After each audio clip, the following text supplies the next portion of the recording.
Man, it's good to chat, man. Sorry, I dropped the ball last night. Oh, it's all good. No worries, dude. You know what's funny is this is how our friendship started, was a phone interview a long time ago when you guys were on the road. We did it over the phone long before we could do it in the studio. Now here we are, full circle, back on the phone. I love it. Me too, man. How you been? How are things going for 2020? I know it's been pretty crazy, but how have you guys been holding up? Man, I think very few complaints.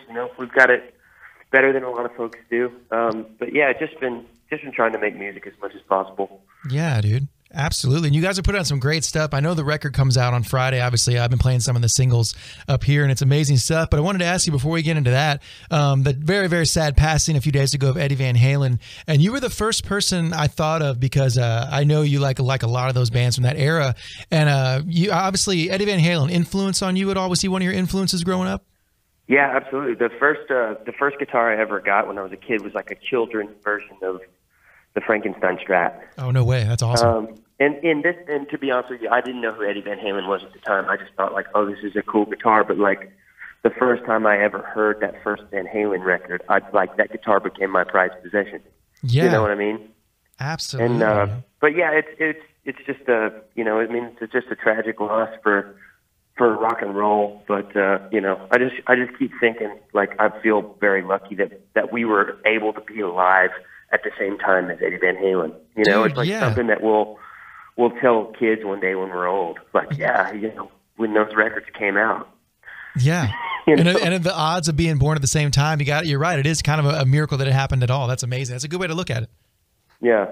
Right on, man. So the record's coming out on Friday. It's called Pressure. And you guys are definitely what I would consider road dogs. I mean, you guys have toured, the world numerous times. And so it's a strange time that you can't do shows, but you guys are actually doing on Friday a live stream release party. I've been looking at all like the packages you can buy. Where'd you guys come up with the idea to do this, and how have you guys been getting ready for it? Well, I've watched so many like live stream shows, and the audio is always the thing that I feel like takes the biggest hit.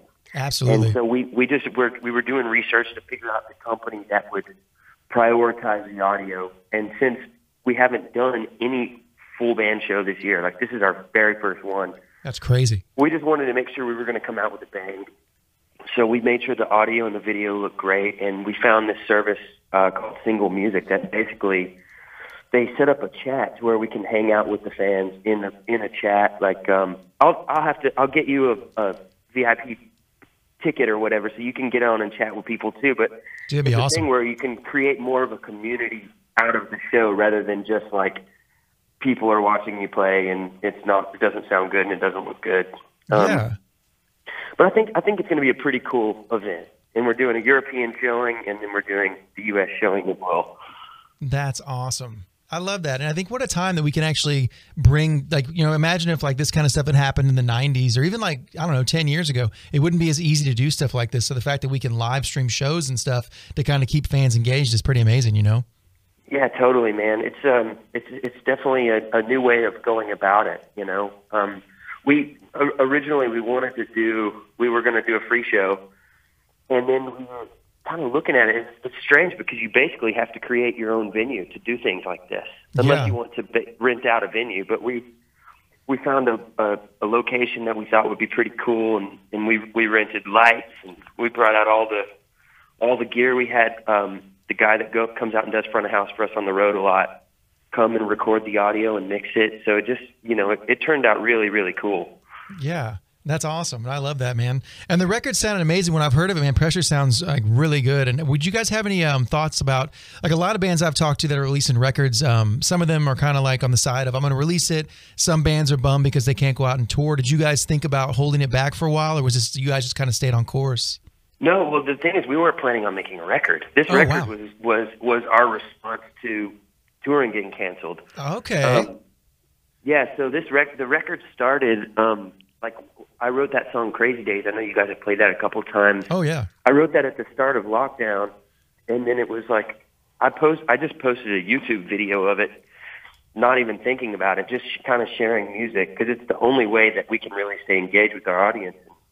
Yeah. Then the record label called and was like, hey, you guys should put that song out. Let's do it. And I said, oh, well, maybe we should record a couple more, and then it turned into, we'll do a 4-song EP here in my home studio, and that turned into a 13-song album. You know what I mean? I mean, you know how it goes. You play in a band, so it's just kind of snowballed, and then I mean, I wouldn't be surprised if it's not the if it's the only record that we make this lockdown, you know, because what else are we going to do? Yeah, it is a good point. If you can like get in the studio and do it, it's like what better time and what better inspiration than the way things have been. You know, it's actually pretty smart. I had no idea that this record came from that. It does make sense now that I think about the lyrics and the titles and everything, though. Yeah, well, I mean, it's just sort of our way of trying to make something positive out of a negative situation. And you know, I mean, it was the record was recorded completely in my home studio, so it's not like we. It was. I really feel for these artists though, like because I have friends who have experienced, and like they make records that cost $50,000-$60,000, and they had huge plans for it. Yeah. For their albums, and now they're kind of going, oh well, that kind of got blown to hell. So yeah, totally. Especially like people that I got a couple friends on majors that this was like their year, going to radio, and I was like, oh man, that's definitely an interesting predicament to be in for sure. Totally. Well, I mean, we were getting ready to start that tour with Nickelback and Stone Temple Pilots. Yeah, that's right. So I was pretty excited to just go out on another arena tour and be playing arenas for the year. And like right now, we would be in Europe touring. Oh, man. And so for a band like us, whenever all of the tour dates go away, it's just like, wait, what are we going to do? And so we kind of had a powwow, circled the wagons, and just decided, let's just jam. Let's make something. Yeah. No, I mean, better do that than nothing at all. I love that, man. Well, I'm super pumped for the record. It comes out Friday. It's called Pressure. You guys have the live stream show October 16th on Friday as well. Tyler Bryant and the Shakedown. And dude, before I let you go, man, I appreciate you calling in. It is Halloween time. And I know a lot of people always ask in radio interviews like what people like about things, but I've been doing something a little different with my phone-in guests.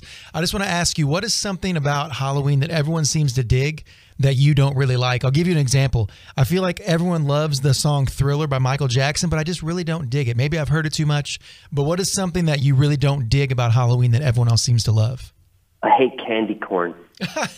Dude, if I could eliminate candy corn from the earth, I would. I'm going to say it, man. I see bags of that stuff at Kroger, and I'm like, who is buying all that? Certainly not me. It's the grossest thing.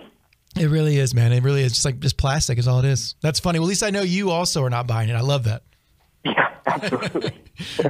well, dude, I appreciate you joining me, man. The record comes out Friday. Pressure. Tyler Bryant. It's always a pleasure, dude. Once things get back to normal, definitely you and the boys come by the studio anytime, man. I would love that. Absolutely, man. It's been too long. It's great to chat with you, brother. Yeah, you too, man. I'll talk to you soon. Tell the boys I said hi. All right, later, dog. Bye. See you, man.